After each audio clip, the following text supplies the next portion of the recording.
Belle amie, par Maupassant, partie 7 du livre audio, chapitre 2 de la deuxième partie du roman.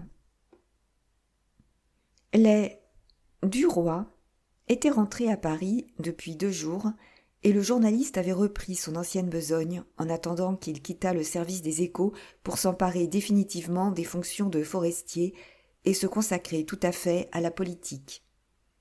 Il remontait chez lui, ce soir-là, au logis de son prédécesseur, le cœur joyeux, pour dîner, avec le désir éveillé d'embrasser tout à l'heure sa femme dont il subissait vivement le charme physique et l'insensible domination.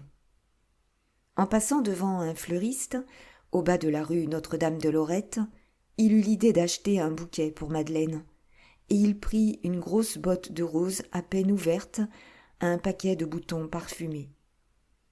À chaque étage de son nouvel escalier, il se regardait complaisamment dans cette glace dont la vue lui rappelait sans cesse sa première entrée dans la maison.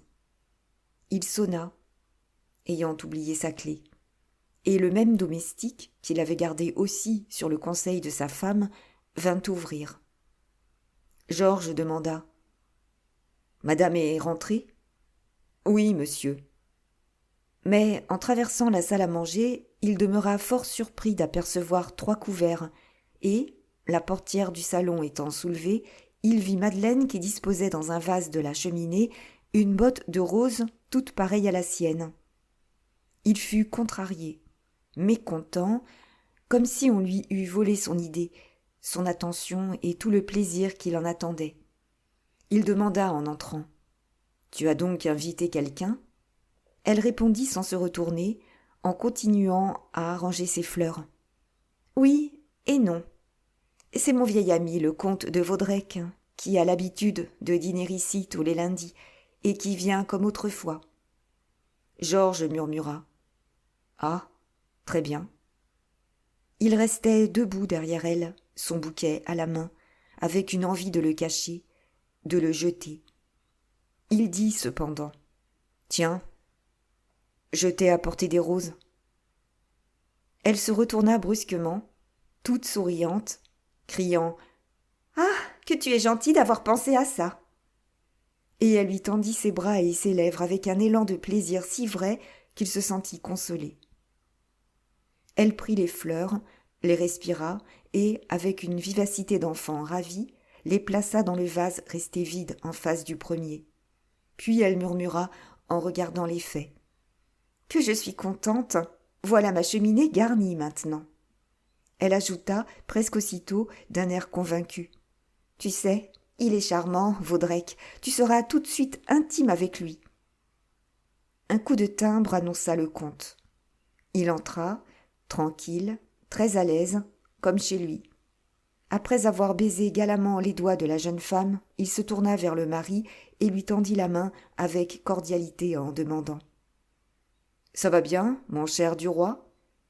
Il n'avait plus son air roide, son air gourmé de jadis, mais un air affable, révélant bien que la situation n'était plus la même. Le journaliste, surpris, tâcha de se montrer gentil pour répondre à ses avances. On eût cru, après 5 minutes, qu'ils se connaissaient et s'adoraient depuis 10 ans.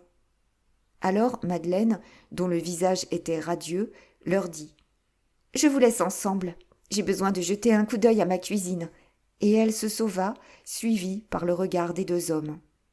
Quand elle revint, elle les trouva causant théâtre, à propos d'une pièce nouvelle, et si complètement du même avis qu'une sorte d'amitié rapide s'éveillait dans leurs yeux à la découverte de cette absolue parité d'idées. Le dîner fut charmant, tout intime et cordial, et le comte demeura fort tard dans la soirée, tant il se sentait bien dans cette maison, dans ce joli nouveau ménage.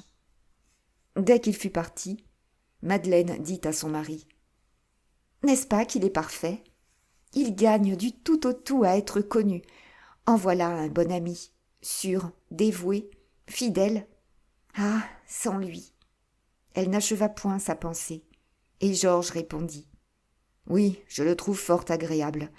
Je crois que nous nous entendrons très bien. » Mais elle reprit aussitôt : « Tu ne sais pas, nous avons à travailler Ce soir, avant de nous coucher.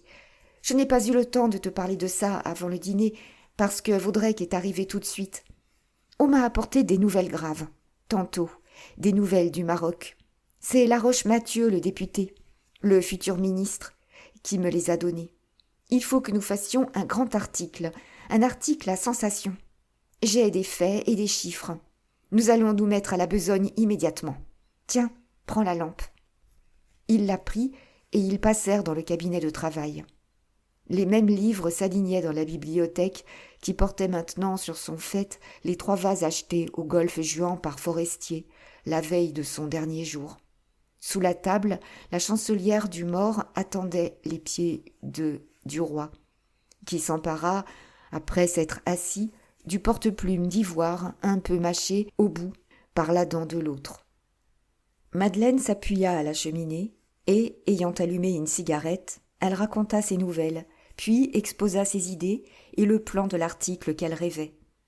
Il l'écoutait avec attention, tout en griffonnant des notes, et quand il eut fini, il souleva des objections, reprit la question, l'agrandit, développa à son tour non plus un plan d'article, mais un plan de campagne contre le ministère actuel. Cette attaque serait le début. Sa femme avait cessé de fumer, tant son intérêt s'éveillait, tant elle voyait large et loin en suivant la pensée de Georges. Elle murmurait de temps en temps. « Oui, oui, c'est très bon, c'est excellent, c'est très fort. » Et quand il eut achevé, à son tour, de parler. « Maintenant, écrivons, dit-elle. » Mais il avait toujours le début difficile et il cherchait ses mots avec peine. Alors elle vint doucement se pencher sur son épaule et elle se mit à lui souffler ses phrases tout bas, dans l'oreille. De temps en temps, elle hésitait et demandait « Est-ce bien ça que tu veux dire ?» Il répondait « Oui, parfaitement. » Elle avait des traits piquants, des traits venimeux de femme pour blesser le chef du conseil, et elle mêlait des railleries sur son visage à celles sur sa politique. D'une façon drôle, qui faisait rire, et saisissait en même temps par la justesse de l'observation. Duroy, parfois, ajoutait quelques lignes qui rendaient plus profonde et plus puissante la portée d'une attaque.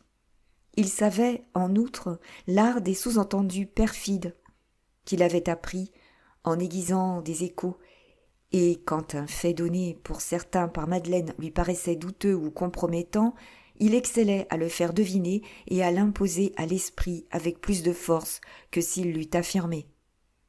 Quand leur article fut terminé, Georges le relut tout haut en le déclamant. Ils le jugèrent admirable d'un commun accord, et ils se souriaient, enchantés et surpris, comme s'ils venaient de se révéler l'un à l'autre. Ils se regardaient au fond des yeux, émus d'admiration et d'attendrissement, et ils s'embrassèrent avec élan, avec une ardeur d'amour communiquée de leurs esprits à leur corps. Duroy reprit la lampe. « Et maintenant, dodo !» dit-il avec un regard allumé. Elle répondit « Passez, mon maître, puisque vous éclairez la route. » Il passa, et elle le suivit dans leur chambre, en lui chatouillant le cou du bout du doigt, entre le col et les cheveux, pour le faire aller plus vite, car il redoutait cette caresse. L'article parut sous la signature de Georges Duroy de Cantel, et fit grand bruit. On s'en émut à la chambre. Le père Walter en félicita l'auteur et le chargea de la rédaction politique de la Vie française. Les échos revinrent à Boisrenard. Alors commença, dans le journal, une campagne habile et violente contre le ministère qui dirigeait les affaires. L'attaque, toujours adroite et nourrie de faits, tantôt ironiques, tantôt sérieuses, parfois plaisantes, parfois virulentes, frappait avec une sûreté et une continuité dont tout le monde s'étonnait. Les autres feuilles citaient sans cesse la Vie française, y coupaient des passages entiers, et les hommes du pouvoir s'informèrent si on ne pouvait pas bâillonner avec une préfecture cet ennemi inconnu et acharné. Duroy devenait célèbre dans les groupes politiques. Il sentait grandir son influence à la pression des poignées de main et à l'allure des coups de chapeau. Sa femme, d'ailleurs, l'emplissait de stupeur et d'admiration par l'ingéniosité de son esprit, l'habileté de ses informations et le nombre de ses connaissances. À tout moment, il trouvait dans son salon, en rentrant chez lui, un sénateur, un député, un magistrat, un général, qui traitait Madeleine en vieille amie, avec une familiarité sérieuse. Où avait-elle connu tous ces gens ? Dans le monde, disait-elle. Mais comment avait-elle su capter leur confiance et leur affection ? Il ne le comprenait pas. Ça ferait une rude diplomate, pensait-il. Elle rentrait souvent en retard aux heures des repas, essoufflée, rouge, frémissante, et, avant même d'avoir ôté son voile, elle disait « J'en ai du nanan aujourd'hui. Figure-toi que le ministre de la Justice vient de nommer 2 magistrats qui ont fait partie des commissions mixtes. Nous allons lui flanquer un abattage dont il se souviendra. » Et on flanquait un abattage au ministre, et on lui en reflanquait un autre le lendemain et un troisième le jour suivant.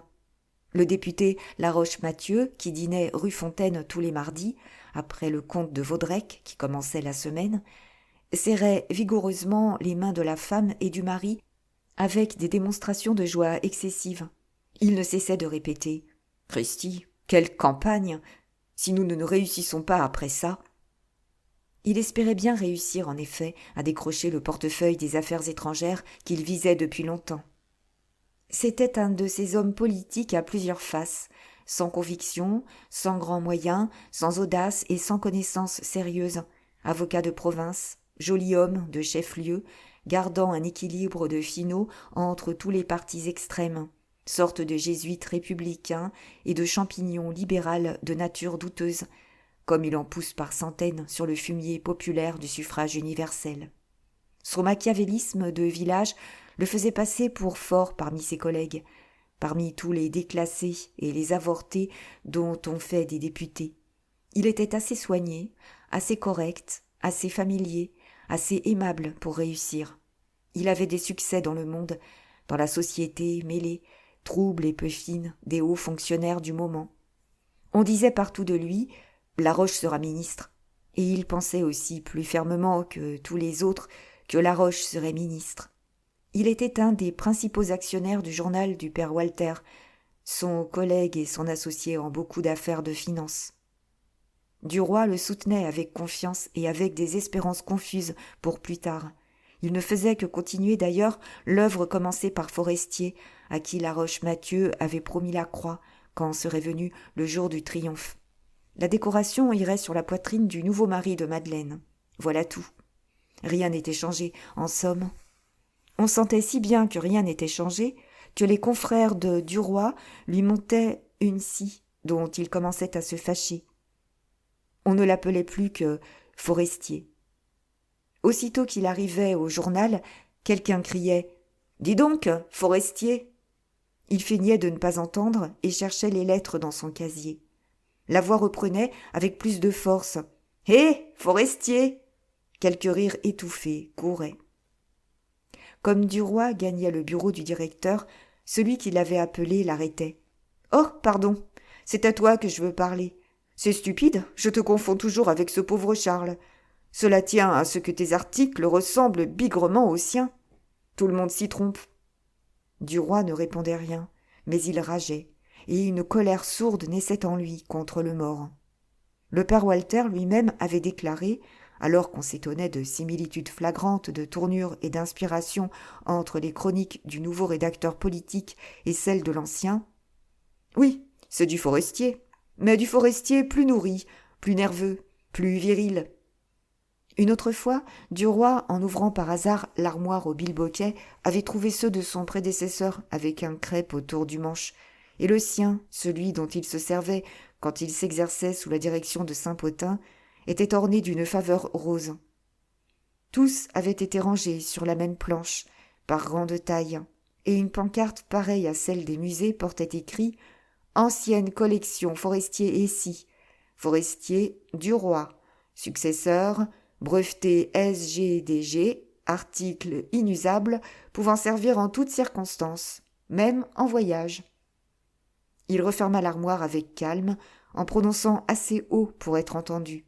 « Il y a des imbéciles et des envieux partout. » Mais il était blessé dans son orgueil, blessé dans sa vanité, cette vanité et cet orgueil ombrageux d'écrivain qui produisent cette susceptibilité nerveuse toujours en éveil, égale chez le reporter et chez le poète génial.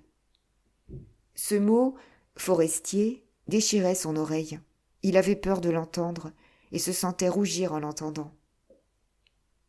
Il était pour lui, ce nom, une raillerie mordante, plus qu'une raillerie, presque une insulte. Il lui criait « C'est ta femme qui fait ta besogne, comme elle faisait celle de l'autre. Tu ne serais rien sans elle. » Il admettait parfaitement que Forestier n'eût rien été sans Madeleine. Mais quant à lui, allons donc. Puis, rentré chez lui, l'obsession continuait. C'était la maison tout entière maintenant qui lui rappelait le mort, tout le mobilier, tous les bibelots, tout ce qu'il touchait.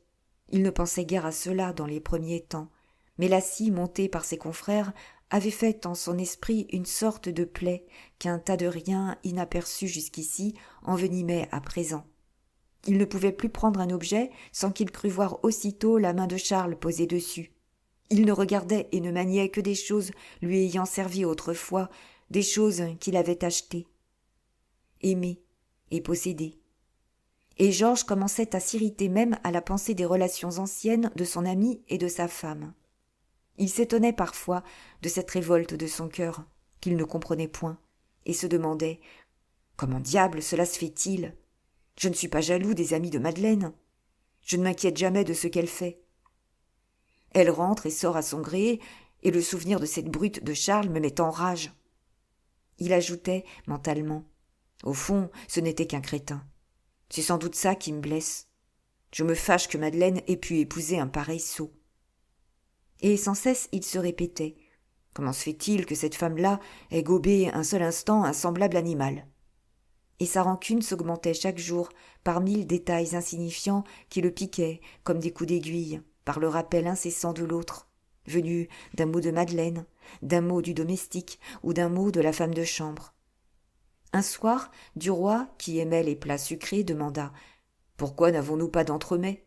Tu n'en fais jamais servir. » La jeune femme répondit gaiement « C'est vrai, je n'y pense pas.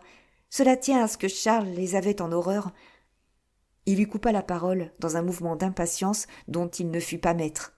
« Ah, tu sais, Charles commence à m'embêter. C'est toujours Charles par-ci, Charles par-là. Charles aimait ci, Charles aimait ça. Puisque Charles est crevé, qu'on le laisse tranquille. » Madeleine regardait son mari avec stupeur, sans rien comprendre à cette colère subite. Puis, comme elle était fine, elle devina un peu ce qui se passait en lui, ce travail lent de jalousie posthume, grandissant à chaque seconde par tout ce qui rappelait l'autre. Elle jugea cela puéril, peut-être, mais elle fut flattée et ne répondit rien. Il s'en voulut, lui, de cette irritation qu'il n'avait pu cacher.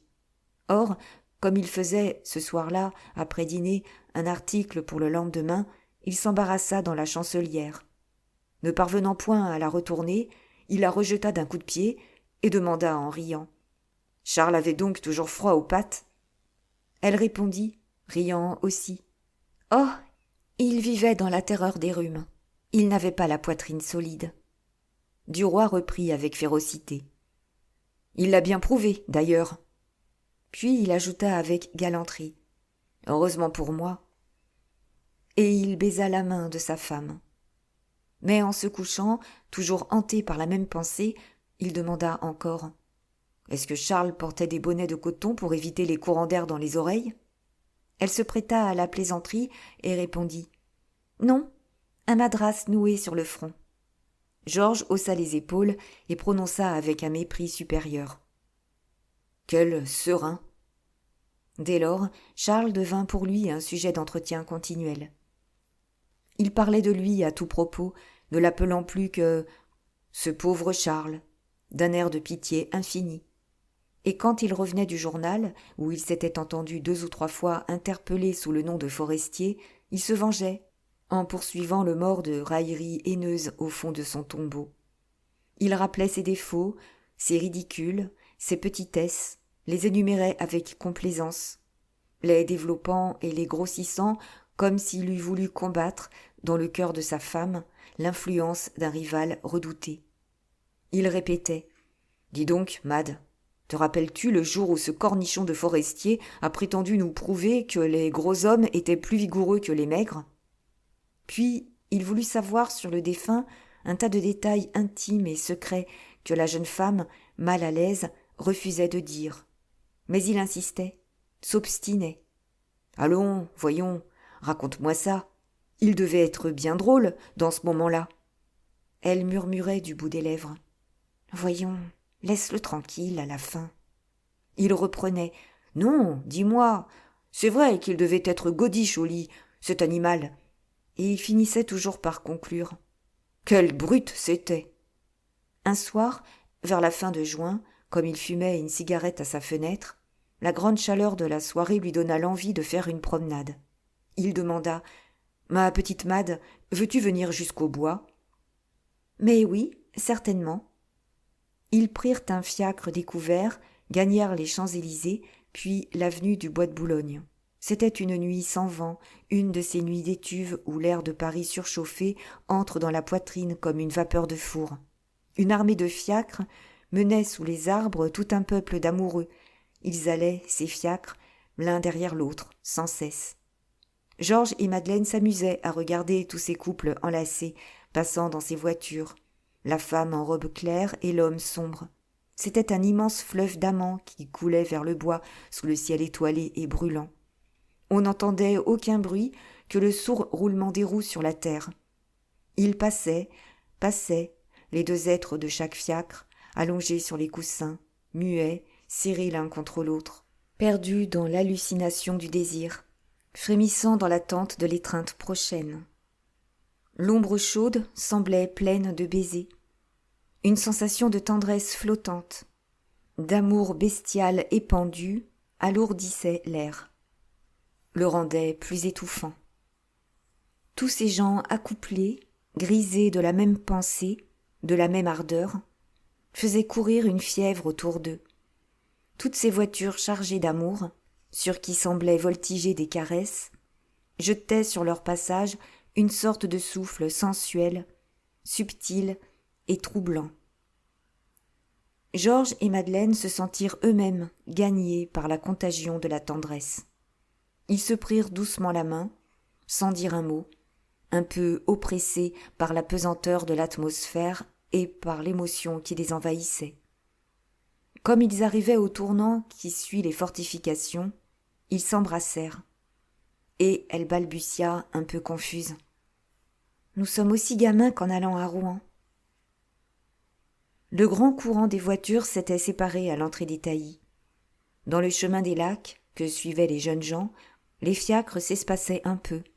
Mais la nuit épaisse des arbres, l'air vivifié par les feuilles et par l'humidité des ruisselets qu'on entendait couler sous les branches, une sorte de fraîcheur du large espace nocturne tout paré d'astres, donnait au baiser des couples roulants un charme plus pénétrant et une ombre plus mystérieuse.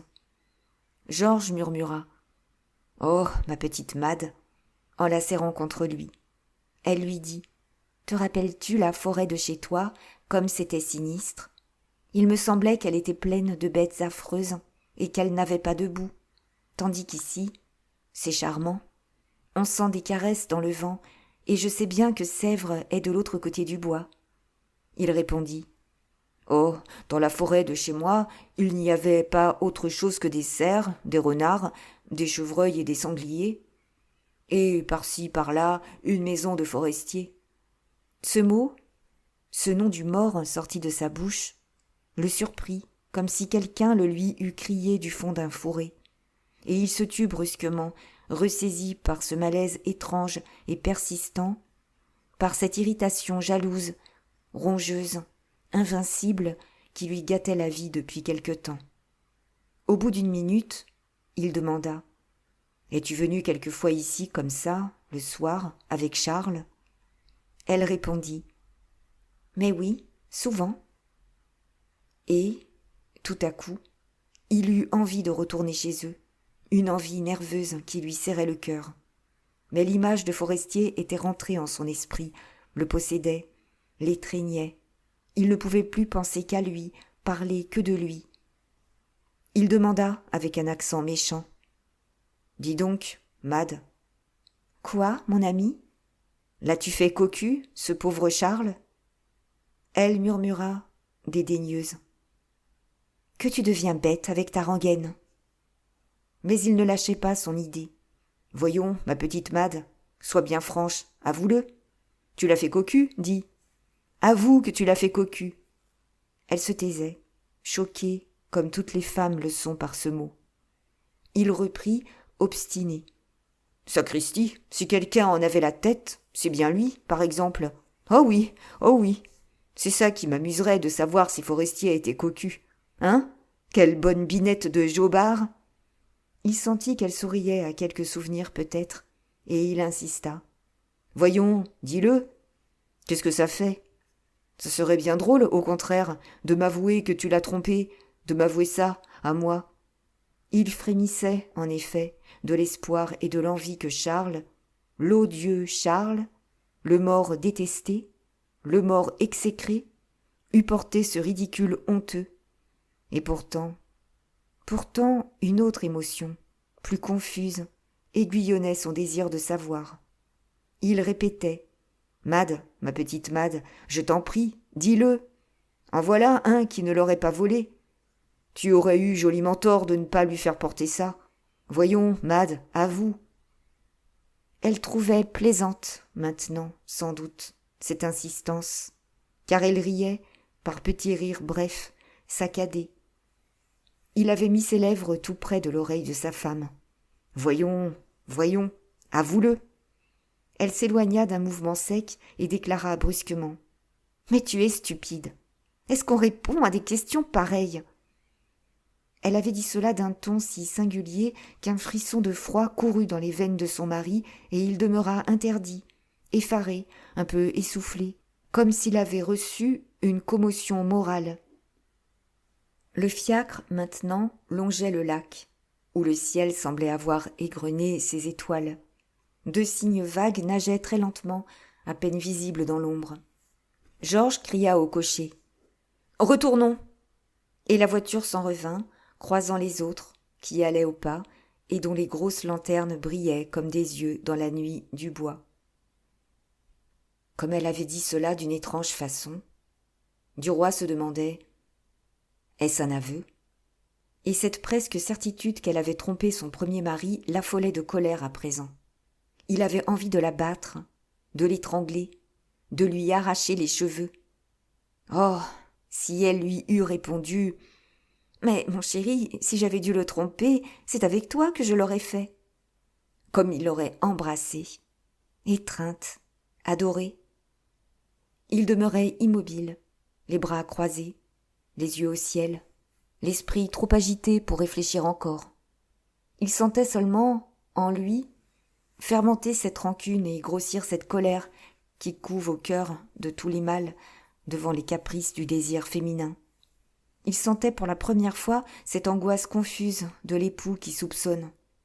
Il était jaloux, enfin. Jaloux pour le mort, jaloux pour le comte de Forestier, jaloux d'une étrange et poignante façon où entrait subitement de la haine contre Madeleine. Puisqu'elle avait trompé l'autre, comment pourrait-il avoir confiance en elle, lui ?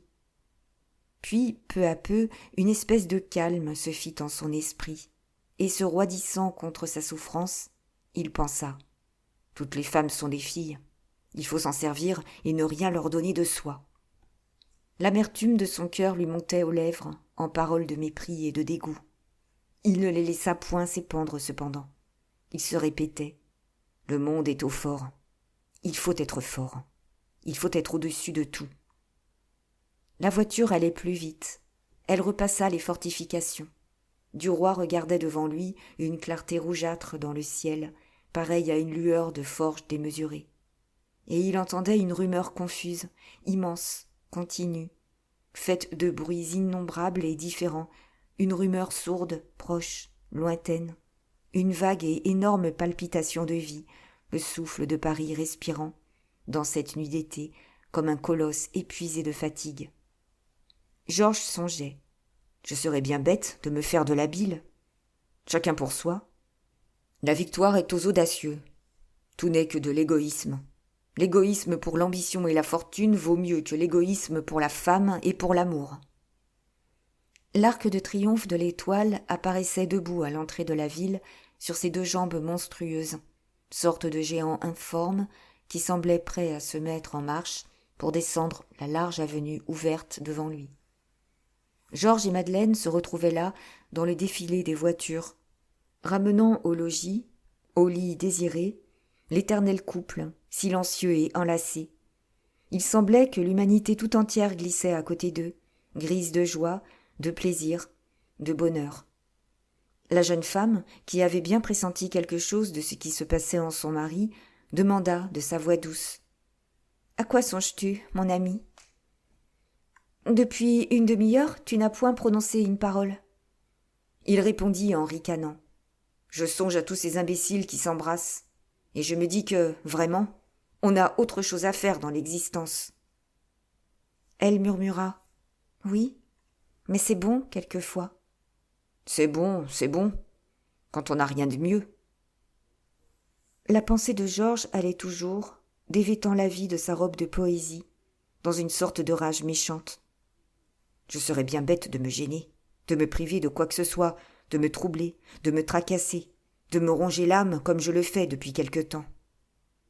L'image de Forestier lui traversa l'esprit sans y faire naître aucune irritation. Il lui sembla qu'ils venaient de se réconcilier, qu'ils redevenaient amis. Il avait envie de lui crier « Bonsoir, vieux !» Madeleine, que ce silence gênait, demanda si nous allions prendre une glace chez Tortoni avant de rentrer. Il la regarda de coin. Son fin profil blond lui apparut sous l'éclat vif d'une guirlande de gaz qui annonçait un café chantant. Il pensa: elle est jolie. Et tant mieux. À bon chat, bon rat, ma camarade. Mais si on me reprend à me tourmenter pour toi, il fera chaud au pôle Nord. Puis il répondit: mais certainement, ma chérie. Et, pour qu'elle ne devinât rien, il l'embrassa. Il sembla à la jeune femme que les lèvres de son mari étaient glacées. Il souriait cependant de son sourire ordinaire en lui donnant la main pour descendre devant les marches du café. 3.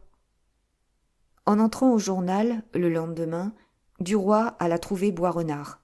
« Mon cher ami, dit-il, j'ai un service à te demander. On trouve drôle depuis quelque temps de m'appeler Forestier. Moi, je commence à trouver ça bête.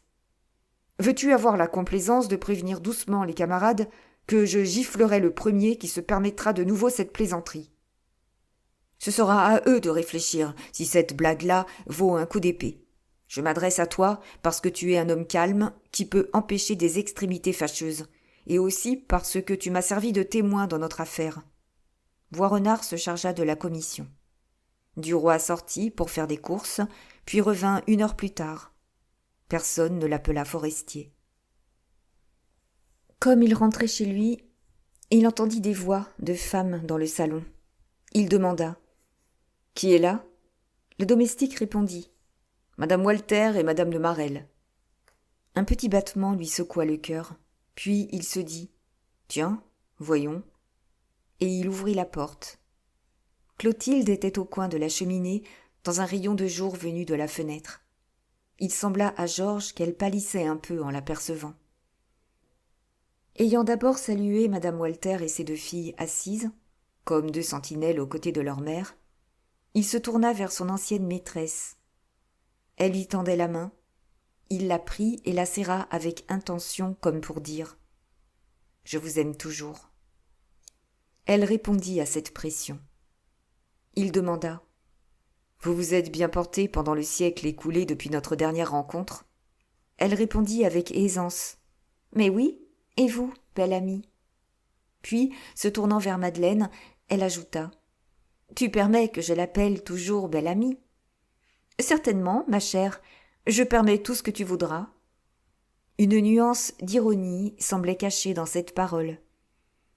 Madame Walter parlait d'une fête qu'allait donner Jacques Rival dans son logis de garçon, un grand assaut d'armes où assisteraient des femmes du monde.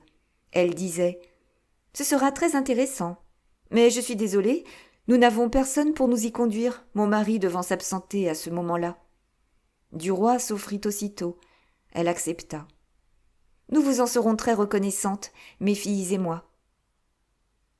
Il regardait la plus jeune des demoiselles Walter et pensait « Elle n'est pas mal du tout, cette petite Suzanne. Mais pas du tout. » Elle avait l'air d'une frêle poupée blonde, trop petite, mais fine, avec la taille mince, des hanches et de la poitrine, une figure de miniature, des yeux d'émail d'un bleu-gris dessinés au pinceau, qui semblaient nuancés par un peintre minutieux et fantaisiste, de la chair trop blanche, trop lisse, polie, unie, sans grains, sans teinte, et des cheveux ébouriffés, frisés, une broussaille savante, légère, un nuage charmant, tout pareil en effet à la chevelure des jolies poupées de luxe qu'on voit passer dans les bras de gamines beaucoup moins hautes que leurs joujoux. La sœur aînée, Rose, était laide, plate, insignifiante, une de ces filles qu'on ne voit pas, à qui on ne parle pas et dont on ne dit rien. La mère se leva et se tournant vers Georges. « Ainsi, je compte sur vous jeudi prochain, à 2h. » Il répondit. « Comptez sur moi, madame. » Dès qu'elle fut partie, madame de Marelle se leva à son tour. « Au revoir, belle amie. » Ce fut elle alors qui lui serra la main très fort, très longtemps, et il se sentit remué par cet aveu silencieux, repris d'un brusque béguin pour cette petite bourgeoise bohème et bonne enfant qu'il aimait vraiment, peut-être. « J'irai la voir demain, » pensa-t-il. Dès qu'il fut seul en face de sa femme, Madeleine se mit à rire, d'un rire franc et gai, et le regardant bien en face. « Tu sais que tu as inspiré une passion à madame Walter ?» Il répondit incrédule. « Allons donc. »« Mais oui, je te l'affirme. Elle m'a parlé de toi avec un enthousiasme fou. C'est si singulier de sa part. Elle voudrait trouver 2 maris comme toi pour ses filles. Heureusement qu'avec elle, ces choses-là sont sans importance. » Il ne comprenait pas ce qu'elle voulait dire. « Comment, sans importance ?» Elle répondit avec une conviction de femme sûre de son jugement. « Oh, madame Walter est une de celles dont on n'a jamais rien murmuré. Mais tu sais, là, jamais, jamais. Elle est inattaquable sous tous les rapports. Son mari, tu le connais comme moi. Mais elle, c'est autre chose. Elle a d'ailleurs assez souffert d'avoir épousé un juif, mais elle lui est restée fidèle. C'est une honnête femme. » Duroy fut surpris.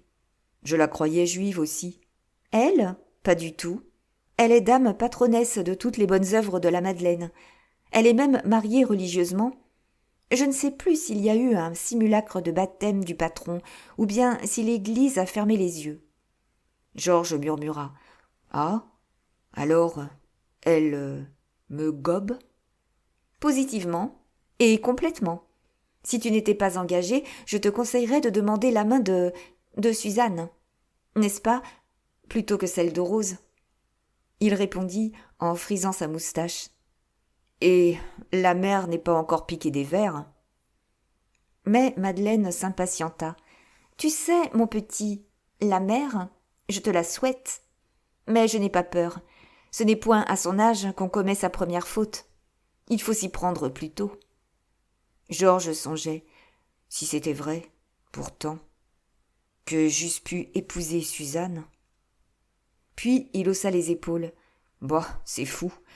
Est-ce que le père m'aurait jamais accepté ? Il se promit toutefois d'observer désormais avec plus de soin les manières de madame Walter à son égard, sans se demander d'ailleurs si l'on pourrait jamais tirer quelque avantage.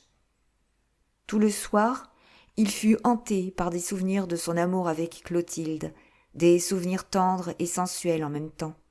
Il se rappelait ses drôleries, ses gentillesses, leurs escapades. Il se répétait à lui-même « Elle est vraiment bien gentille.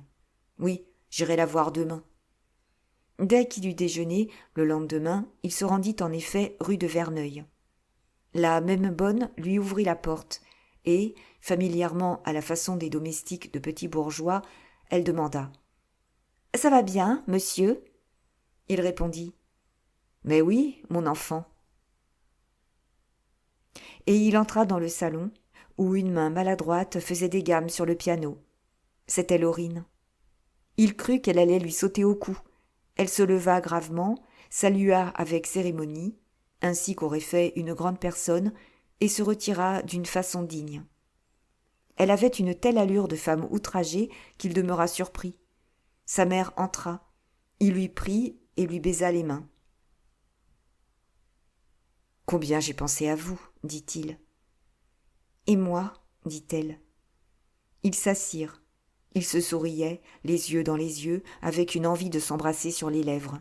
« Ma chère petite Clo, je vous aime. »« Et moi aussi. »« Alors,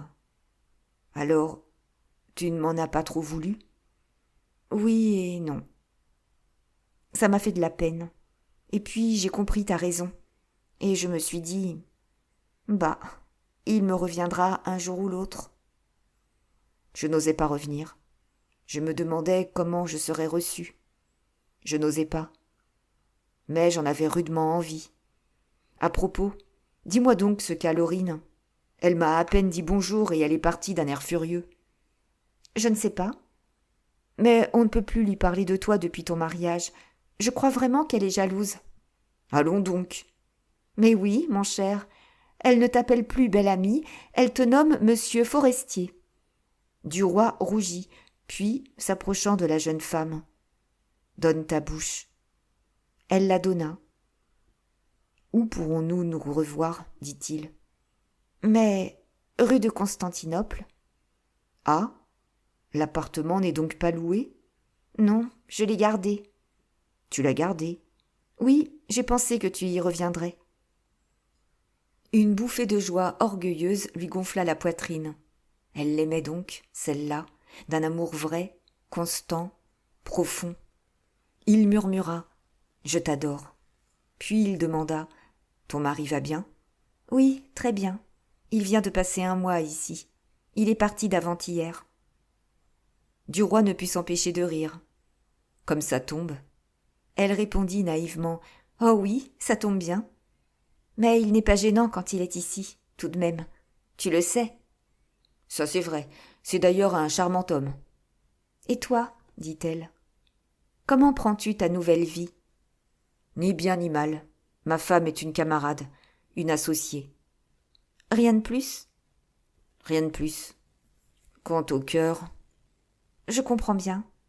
Elle est gentille, pourtant. »« Oui, mais elle ne me trouble pas. » Il se rapprocha de Clotilde et murmura « Quand nous reverrons-nous ?»« Mais demain, si tu veux. »« Oui, demain.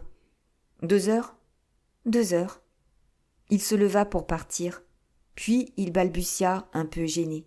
« Tu sais, j'entends reprendre, seul, l'appartement de la rue de Constantinople. Je le veux. Il ne manquerait plus qu'il fût payé par toi. » Ce fut elle qui baisa ses mains avec un mouvement d'adoration, en murmurant « Tu feras comme tu voudras.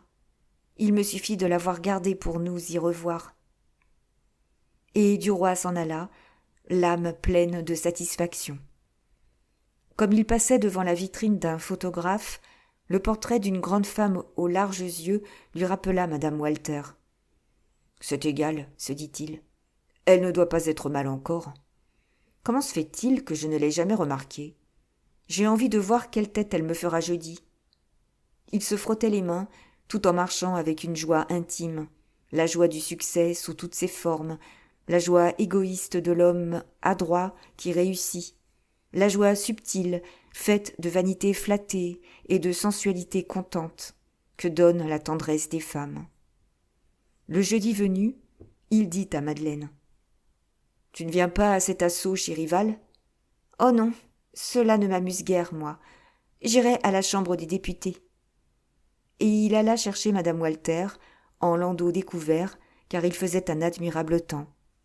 Il eut une surprise en la voyant, tant il la trouva belle et jeune. Elle était en toilette claire, dont le corsage un peu fendu laissait deviner, sous une dentelle blonde, le soulèvement gras des seins. Jamais elle ne lui avait paru si fraîche. Il la jugea vraiment désirable. Elle avait son air calme et comme il faut, une certaine allure de maman tranquille qui la faisait passer presque inaperçue aux yeux galants des hommes. Elle ne parlait guère d'ailleurs, que pour dire des choses connues, convenues et modérées, ses idées étant sages, méthodiques, bien ordonnées, à l'abri de tous les excès. Sa fille Suzanne, toute en rose, semblait un watteau frais verni, et sa sœur aînée paraissait être l'institutrice chargée de tenir compagnie à ce joli bibelot de fillettes. Devant la porte de Rival, une file de voitures était rangée.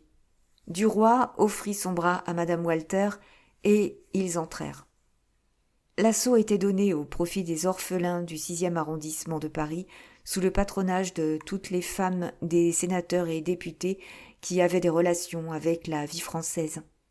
Madame Walter avait promis de venir avec ses filles, en refusant le titre de dame patronnesse, parce qu'elle n'aidait de son nom que les œuvres entreprises par le clergé, non pas qu'elle fût très dévote, mais son mariage avec un Israélite la forçait, croyait-elle, à une certaine tenue religieuse, et la fête organisée par le journaliste prenait une sorte de signification républicaine qui pouvait sembler anticléricale. On avait lu dans les journaux de toutes les nuances depuis 3 semaines « Notre éminent confrère Jacques Rival vient d'avoir l'idée aussi ingénieuse que généreuse d'organiser, au profit des orphelins du 6e arrondissement de Paris, un grand assaut dans sa jolie salle d'armes attenant à son appartement de garçon. Les invitations sont faites par mesdames Laloigne, Remontel, Rissolin, femmes des sénateurs de ce nom, et par mesdames Laroche-Mathieu, Percerolle, Firmin, femmes des députés bien connus. Une simple quête aura lieu pendant l'entracte de l'assaut, et le montant sera versé immédiatement entre les mains du maire du 6e arrondissement ou de son représentant. » C'était une réclame monstre que le journaliste adroit avait imaginée à son profit. Jacques Rival recevait les arrivants à l'entrée de son logis où un buffet avait été installé, les frais devant être prélevés sur la recette. Puis il indiquait, d'un geste aimable, le petit escalier par où on descendait dans la cave, où il avait installé la salle d'armes et le tir. Et il disait « Au-dessous, mesdames, au-dessous. L'assaut a lieu en des appartements souterrains. » Il se précipita au-devant de la femme de son directeur, puis, serrant la main de Duroy, « Bonjour, bel ami. » L'autre fut surpris. « Qui vous a dit que… » Rival lui coupa la parole. « Madame Walter, ici présente, qui trouve ce surnom très gentil. » Madame Walter rougit. « Oui, j'avoue que, si je vous connaissais davantage, je ferais comme la petite Laurine. Je vous appellerais aussi belle amie. Ça vous va très bien. » Duroy riait. « Mais je vous en prie, madame, faites-le. » Elle avait baissé les yeux. « Non, nous ne sommes pas assez liés. » Il murmura. « Voulez-vous me laisser espérer que nous le deviendrons davantage ?»« Eh bien, nous verrons, alors, » dit-elle. Il s'effaça à l'entrée de la descente étroite qu'éclairait un bec de gaz, et la brusque transition de la lumière du jour à cette clarté jaune avait quelque chose de lugubre. Une odeur de souterrain montait par cette échelle tournante, une senteur d'humidité chauffée, de murs moisis essuyés pour la circonstance, et aussi des souffles de benjoin qui rappelaient les offices sacrés, et des émanations féminines de lubin, de verveine, d'iris, de violette. On entendait dans ce trou un grand bruit de voix, un frémissement de foule agitée. Toute la cave était illuminée avec des guirlandes de gaz et des lanternes vénitiennes cachées en des feuillages qui voilaient les murs de pierre salpêtrée. On ne voyait rien que des branchages. Le plafond était garni de fougères, le sol couvert de feuilles et de fleurs. On trouvait cela charmant, d'une imagination délicieuse. Dans le petit caveau du fond s'élevait une estrade pour les tireurs, entre 2 rangs de chaises pour les juges. Et dans toute la cave, les banquettes, alignées par 10, autant à droite qu'à gauche, pouvaient porter près de 200 personnes. On en avait invité 400. Devant l'estrade, des jeunes gens en costume d'assaut, minces, avec des membres longs, la taille cambrée, la moustache en croc, posaient déjà devant les spectateurs. On se les nommait, on désignait les maîtres et les amateurs, toutes les notabilités de l'escrime. Autour d'eux causaient des messieurs en redingote, jeunes et vieux, qui avaient un air de famille avec les tireurs en tenue de combat. Ils cherchaient aussi à être vus, reconnus et nommés. C'étaient des princes de l'épée en civil, les experts en coups de bouton. Presque toutes les banquettes étaient couvertes de femmes, qui faisaient un grand froissement d'étoffes remuées et un grand murmure de voix. Elles s'éventaient comme au théâtre, car il faisait déjà une chaleur d'étuve dans cette grotte feuillue. Un farceur criait de temps en temps « Orgeat, limonade, bière !» Madame Walter et ses filles gagnèrent leurs places réservées au premier rang. Duroy, les ayant installées, allait partir. Il murmura « Je suis obligé de vous quitter. Les hommes ne peuvent accaparer les banquettes. » Mais madame Walter répondit en hésitant « J'ai bien envie de vous garder tout de même. Vous me nommerez les tireurs. Tenez, si vous restiez debout au coin de ce banc, vous ne gêneriez personne. » Elle le regardait de ses grands yeux doux. Elle insista. « Voyons, restez avec nous, monsieur Bel-Ami. Nous avons besoin de vous. » Il répondit. « J'obéirai, avec plaisir, madame. » On entendait répéter de tous les côtés. « C'est très drôle, cette cave. C'est très gentil. » Georges la connaissait bien, cette salle voûtée. Il se rappelait le matin qu'il y avait passé, la veille de son duel, tout seul, en face d'un petit carton blanc qui le regardait du fond du second caveau comme un œil énorme et redoutable. La voix de Jacques Rival résonna, venue de l'escalier. « On va commencer, mesdames !» Et 6 messieurs, très serrés en leurs vêtements pour faire saillir davantage le thorax, montèrent sur l'estrade et s'assirent sur les chaises destinées au jury. Leurs noms coururent. Le général de Rinaldi, président, un petit homme à grande moustache. Le peintre Joséphin Rouget, un grand homme chauve à longue barbe. Mathéo de Hujar, Simon Ramoncel, Pierre de Carvin, 3 jeunes hommes élégants, et Gaspard Merleron, un maître. 2 pancartes furent accrochées aux 2 côtés du caveau. Celle de droite portait Monsieur Crèvecoeur et celle de gauche Monsieur Plumeau. C'étaient 2 maîtres, 2 bons maîtres de second ordre. Ils apparurent, secs tous 2, avec un air militaire, des gestes un peu raides. Ayant fait le salut d'armes avec des mouvements d'automates, ils commencèrent à s'attaquer, pareils, dans leurs costumes de toile et de peau blanche, à 2 pierrots soldats qui se seraient battus pour rire. De temps en temps, on entendait ce mot « Touché !» Et les 6 messieurs du jury inclinaient la tête en avant d'un air connaisseur. Le public ne voyait rien que 2 marionnettes vivantes qui s'agitaient en tendant le bras. Il ne comprenait rien, mais il était content. Ces 2 bonshommes lui semblaient cependant peu gracieux et vaguement ridicules. On songeait aux lutteurs de bois qu'on vend, au jour de l'an, sur les boulevards. Les 2 premiers tireurs furent remplacés par messieurs Planton et Carapin, un maître civil et un maître militaire.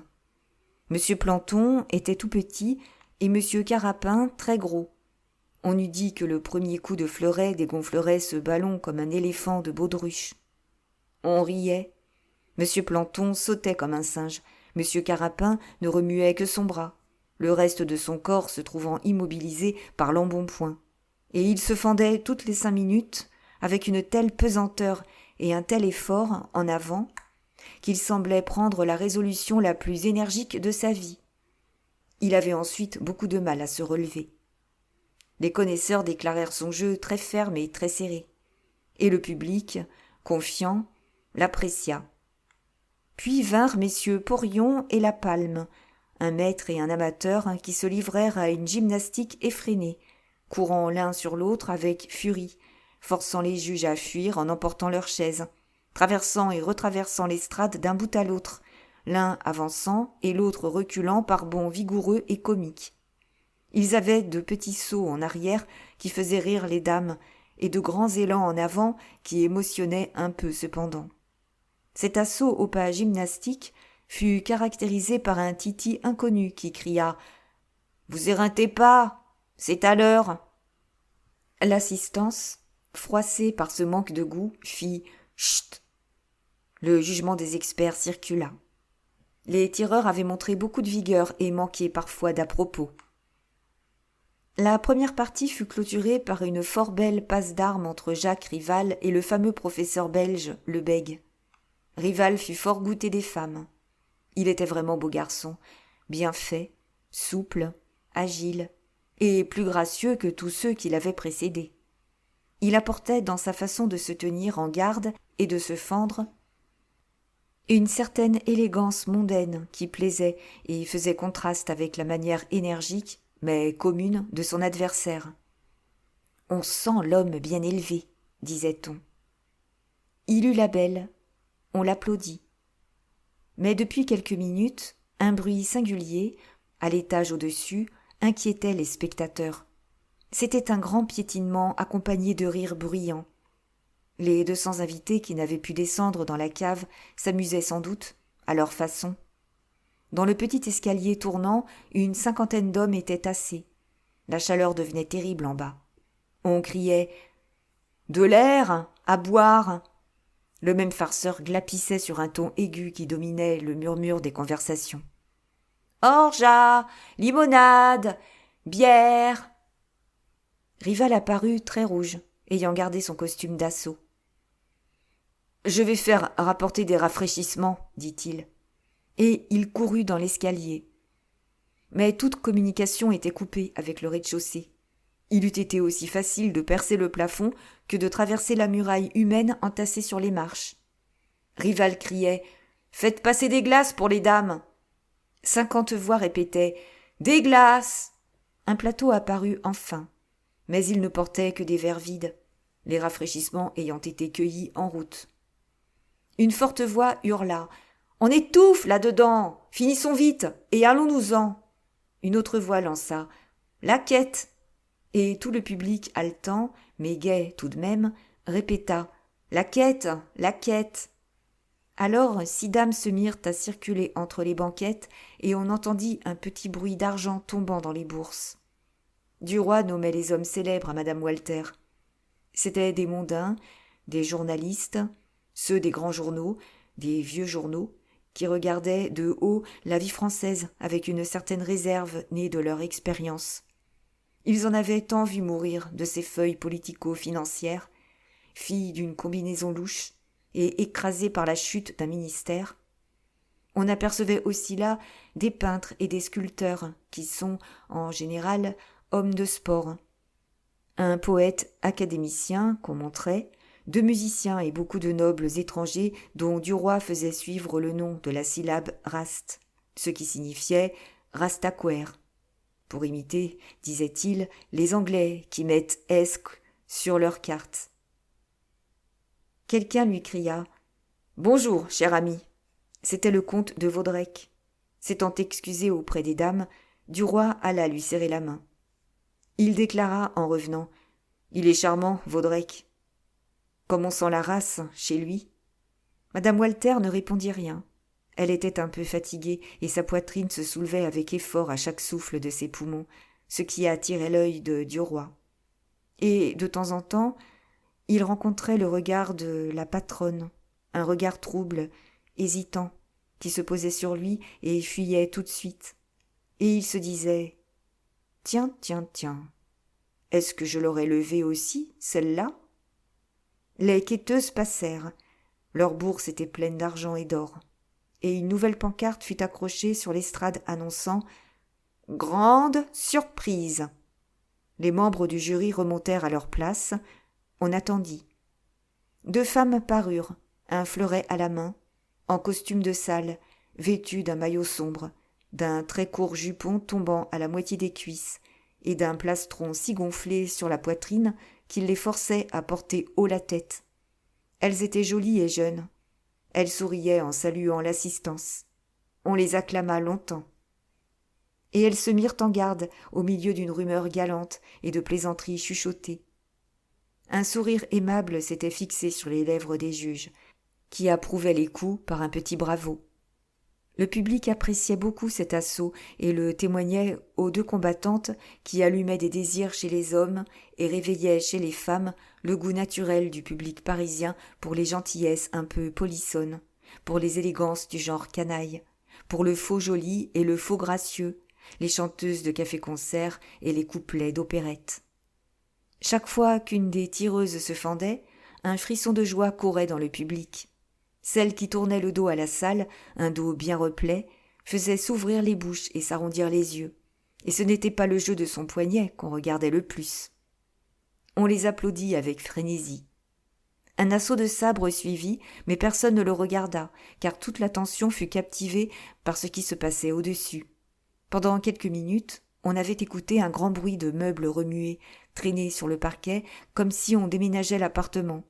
Puis tout à coup, le son du piano traversa le plafond, et on entendit distinctement un bruit rythmé de pieds sautant en cadence. Les gens d'en haut s'offraient un bal, pour se dédommager de ne rien voir. Un grand rire s'éleva d'abord dans le public de la salle d'armes, puis le désir de danser s'éveillant chez les femmes, elles cessèrent de s'occuper de ce qui se passait sur l'estrade et se mirent à parler tout haut. On trouvait drôle cette idée de bal organisée par les retardataires. Ils ne devaient pas s'embêter, ceux-là. On aurait bien voulu être au-dessus. Mais deux nouveaux combattants s'étaient salués, et ils tombèrent en garde avec tant d'autorité que tous les regards suivaient leurs mouvements. Ils se fendaient et se relevaient avec une grâce élastique, avec une vigueur mesurée, avec une telle sûreté de force, une telle sobriété de geste, une telle correction d'allure, une telle mesure dans le jeu que la foule ignorante fut surprise et charmée. Leur promptitude calme, leur sage souplesse, leurs mouvements rapides, si calculés qu'ils semblaient lents, attiraient et captivaient l'œil par la seule puissance de la perfection. Le public sentit qu'il voyait là une chose belle et rare, que deux grands artistes dans leur métier lui montraient ce qu'on pouvait voir de mieux, tout ce qu'il était possible à 2 mètres de déployer d'habileté, de ruse, de science raisonnée et d'adresse physique. Personne ne parlait plus, tant on les regardait. Puis, quand ils se furent serrés la main, après le dernier coup de bouton, des cris éclatèrent, des « hurrahs ». On trépignait, on hurlait, tout le monde connaissait leurs noms. C'étaient Sergent et Ravignac. Les esprits exaltés devenaient querelleurs, les hommes regardaient leurs voisins avec des envies de dispute. On se serait provoqué pour un sourire. Ceux qui n'avaient jamais tenu un fleuret en leurs mains esquissaient avec leurs cannes des attaques et des parades.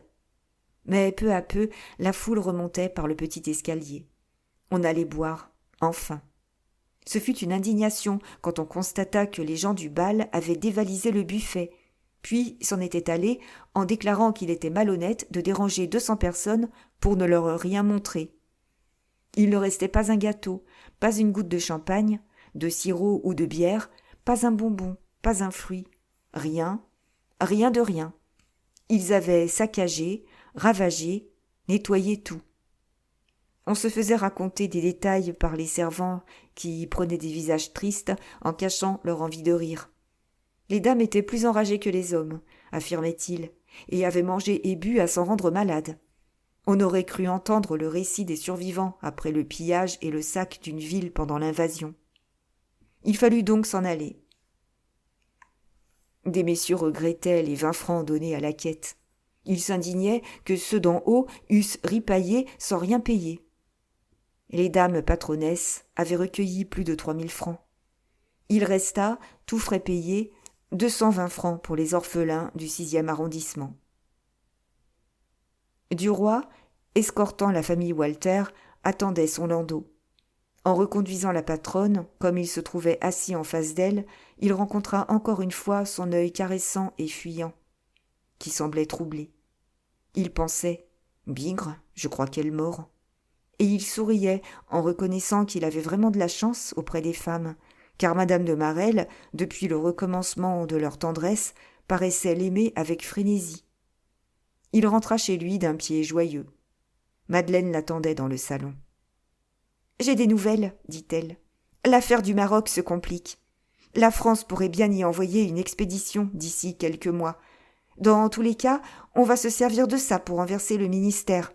Et Laroche profitera de l'occasion pour attraper les affaires étrangères. » Duroy, pour taquiner sa femme, feignit de n'en rien croire. On ne serait pas assez fou pour recommencer la bêtise de Tunis. Mais elle haussait les épaules avec impatience. Je te dis que si. Je te dis que si. Tu ne comprends donc pas que c'est une grosse question d'argent pour eux. Aujourd'hui, mon cher, dans les combinaisons politiques, il ne faut pas dire « chercher la femme », mais « chercher l'affaire ». Il murmura « bah » avec un air de mépris pour l'exciter. Elle s'irritait. « Tiens, tu es aussi naïf que Forestier. » Elle voulait le blesser et s'attendait à une colère. Mais il sourit et répondit « Que ce cocu de Forestier ?» Elle demeura saisie et murmura « Oh, Georges !» Il avait l'air insolent et railleur, et il reprit « Eh bien, quoi ? Ne l'as-tu pas avoué, l'autre soir, que Forestier était cocu ?» Et il ajouta « Pauvre diable !» sur un ton de pitié profonde. Madeleine lui tourna le dos, dédaignant de répondre. Puis, après une minute de silence, elle reprit « Nous aurons du monde mardi. Madame Laroche-Mathieu viendra dîner avec la comtesse de Percemur. Veux-tu inviter Rival et Norbert de Varenne ? J'irai demain chez mesdames Walter et de Marelle. Peut-être aussi aurons-nous madame Rissolin. » Depuis quelque temps, elle se faisait des relations, usant de l'influence politique de son mari pour attirer chez elle, de gré ou de force, les femmes des sénateurs et des députés qui avaient besoin de l'appui de la vie française. Duroy répondit « Très bien, je me charge de Rival et de Norbert. » Il était content, et il se frottait les mains, car il avait trouvé une bonne scie pour embêter sa femme et satisfaire l'obscure rancune, la confuse et mordante jalousie née en lui depuis leur promenade au bois. Il ne parlerait plus de Forestier sans le qualifier de cocu. Il sentait bien que cela finirait par rendre Madeleine enragée. Et 10 fois pendant la soirée, il trouva moyen de prononcer avec une bonhomie ironique le nom de ce cocu de Forestier. Il n'en voulait plus au mort. Il le vengeait. Sa femme feignait de ne pas entendre et demeurait, en face de lui, souriante et indifférente. Le lendemain, comme elle devait aller adresser son invitation à madame Walter, il voulut la devancer pour trouver seule la patronne et voir si vraiment elle en tenait pour lui. Cela l'amusait et le flattait. Et puis, pourquoi pas, si c'était possible. Il se présenta boulevard Malesherbes dès 2 heures. On le fit entrer dans le salon. Il attendit. Madame Walter parut, la main tendue, avec un empressement heureux. « Quel bon vent vous amène ?»« Aucun bon vent, mais un désir de vous voir. Une force m'a poussé chez vous, je ne sais pourquoi. Je n'ai rien à vous dire. Je suis venu. Me voilà. Me pardonnez-vous cette visite matinale et la franchise de l'explication ?» Il disait cela d'un ton galant et badin, avec un sourire sur les lèvres et un accent sérieux dans la voix. Elle restait étonnée, un peu rouge, balbutiant. « Mais vraiment, je ne comprends pas, vous me surprenez. » Il ajouta. « C'est une déclaration sur un air gai, pour ne pas vous effrayer. » Ils s'étaient assis l'un près de l'autre. Elle prit la chose de façon plaisante. « Alors, c'est une déclaration sérieuse ? » ?»« Mais oui, voici longtemps que je voulais vous la faire, très longtemps même. Et puis, je n'osais pas. On vous dit si sévère, si rigide. » Elle avait retrouvé son assurance. Elle répondit. « Pourquoi avez-vous choisi aujourd'hui ? » ?»« Je ne sais pas. » Puis il baissa la voix. « Ou plutôt, c'est parce que je ne pense qu'à vous, depuis hier. » Elle balbutia, pâlit tout à coup. « Voyons, assez d'enfantillage, et parlons d'autre chose. » Mais il était tombé à ses genoux si brusquement qu'elle eut peur. Elle voulut se lever. Il la tenait assise de force et ses 2 bras enlacés à la taille, et il répétait d'une voix passionnée. « Oui, c'est vrai que je vous aime, follement, depuis longtemps. Ne me répondez pas. Que voulez-vous ? Je suis fou. Je vous aime. Oh, si vous saviez, comme je vous aime !» Elle suffoquait, haletait, essayait de parler et ne pouvait prononcer un mot. Elle le repoussait de ses 2 mains, l'ayant saisi aux cheveux pour empêcher l'approche de cette bouche qu'elle sentait venir vers la sienne. Et elle tournait la tête de droite à gauche et de gauche à droite, d'un mouvement rapide, en fermant les yeux pour ne plus le voir. Il la touchait à travers sa robe, la maniait, la palpait, et elle défaillait sous cette caresse brutale et forte. Il se releva brusquement et voulut l'étreindre, mais, libre une seconde, elle s'était échappée en se rejetant en arrière, et elle fuyait maintenant de fauteuil en fauteuil. Il jugea ridicule cette poursuite, et il se laissa tomber sur une chaise, la figure dans ses mains, en feignant des sanglots convulsifs. Puis il se redressa, cria « Adieu, adieu !» et il s'enfuit. Il reprit tranquillement sa canne dans le vestibule et gagna la rue en se disant « Cristi, je crois que ça y est !» Et il passa au télégraphe pour envoyer un petit bleu à Clotilde, lui donnant rendez-vous le lendemain. En rentrant chez lui, à l'heure ordinaire, il dit à sa femme « Eh bien, as-tu tout ton monde pour ton dîner ?» Elle répondit « Oui, il n'y a que madame Walter qui n'est pas sûre d'être libre. Elle hésite. Elle m'a parlé de je ne sais quoi, d'engagement, de conscience. Enfin, elle m'a eu l'air très drôle. N'importe, j'espère qu'elle viendra tout de même. » Il haussa les épaules. « Eh, parbleu, oui, elle viendra. » Il n'en était pas certain, cependant, et il demeura inquiet jusqu'au jour du dîner. Le matin même, Madeleine reçut un petit mot de la patronne. « Je me suis rendue libre à grand-peine et je serai des vôtres. Mais mon mari ne pourra pas m'accompagner. » Duroy pensa « J'ai rudement bien fait de n'y pas retourner. » La voilà calmée. Attention. Il attendit cependant son entrée avec un peu d'inquiétude. Elle parut très calme, un peu froide, un peu hautaine. Il se fit très humble, très discret et soumis. Mesdames Laroche-Mathieu et Rissolin accompagnaient leurs maris. La vicomtesse de Percemur parla du grand monde. Madame de Marelle était ravissante dans une toilette d'une fantaisie singulière, jaune et noire, un costume espagnol qui moulait bien sa jolie taille, sa poitrine et ses bras potelés, et rendait énergique sa petite tête d'oiseau. Duroy avait pris à sa droite madame Walter, et il ne lui parla, durant le dîner, que de choses sérieuses, avec un respect exagéré. De temps en temps, il regardait Clotilde. « Elle est vraiment plus jolie et plus fraîche, » pensait-il. Puis ses yeux revenaient vers sa femme, qu'il ne trouvait pas mal non plus, bien qu'il eût gardé contre elle une colère rentrée, tenace et méchante. Mais la patronne l'excitait par la difficulté de la conquête et par cette nouveauté toujours désirée des hommes. Elle voulut rentrer de bonne heure. « Je vous accompagnerai, dit-il. Elle refusa. Il insistait. « Pourquoi ne voulez-vous pas ? Vous allez me blesser vivement. Ne me laissez pas croire que vous ne m'avez point pardonné. Vous voyez comme je suis calme. » Elle répondit. « Vous ne pouvez pas abandonner ainsi vos invités. » Il sourit. « Bon, je serai 20 minutes absent. On ne s'en apercevra même pas. Si vous me refusez, vous me froisserez jusqu'au cœur. » Elle murmura.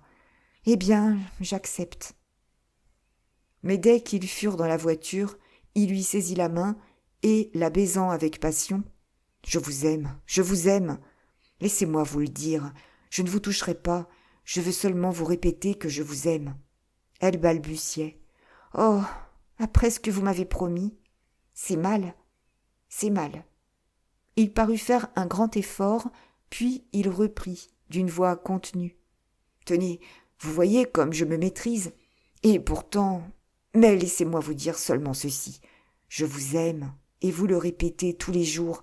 Oui, laissez-moi aller chez vous, m'agenouiller 5 minutes à vos pieds pour prononcer ces 3 mots en regardant votre visage adoré. » Elle lui avait abandonné sa main, et elle répondit en haletant. « Non, je ne peux pas, je ne veux pas. Songez à ce qu'on dirait, à mes domestiques, à mes filles. Non, c'est impossible. » Il reprit. « Je ne peux plus vivre sans vous voir, que ce soit chez vous ou ailleurs.